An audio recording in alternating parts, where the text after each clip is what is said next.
যখন হজরত ইব্রাহিম আলাইহিসসালাম আল্লাহর নির্দেশে তার স্ত্রী হজরত হাজেরা রাদিয়াল্লাহু আনহা এবং ছোট শিশু হজরত ইসমাইল আলাইহিসসালামকে মক্কার এক নির্জন উপত্যকায় রেখে চলে যান, সেই স্থানটি ছিল সম্পূর্ণ জনমানবহীন। না ছিল পানি, না ছিল গাছপালা, না ছিল কোনো পুরুষ বা মানুষের বসতি।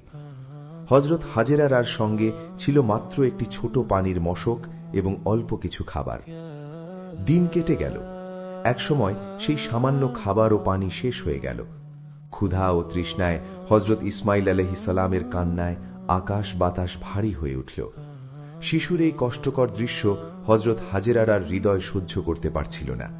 মায়ের অন্তর অস্থির হয়ে উঠল। তিনি শিশুকে একা রেখে সাহায্যের সন্ধানে বের হলেন। প্রথমে সাফা পাহাড়ে উঠলেন, চারদিক তাকালেন, দূরে কোথাও কোনো মানুষ দেখা যায় কিনা। কিছুই দেখা গেল না। তারপর তিনি দ্রুত মারোয়ার দিকে ছুটে গেলেন। সেখানেও কিছুই পাওয়া গেল না।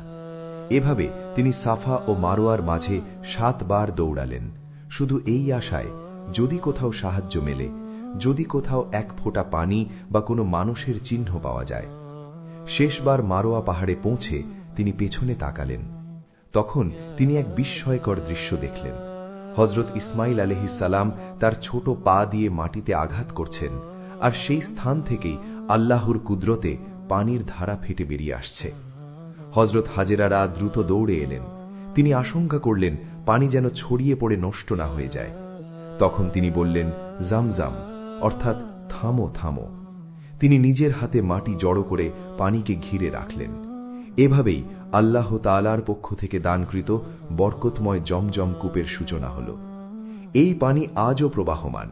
হাজার হাজার বছর পেরিয়ে গেলেও তা কখনো শুকায়নি, কখনো শেষ হয়নি, কারণ এটি আল্লাহর কুদরতের নিদর্শন।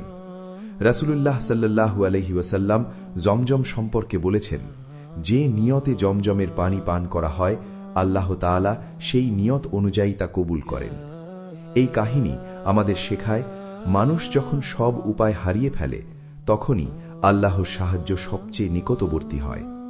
মায়ের বিশ্বাস, ত্যাগ ও দৃঢ়তার মধ্য দিয়েই আল্লাহ তার অশেষ রহমত প্রকাশ করেন।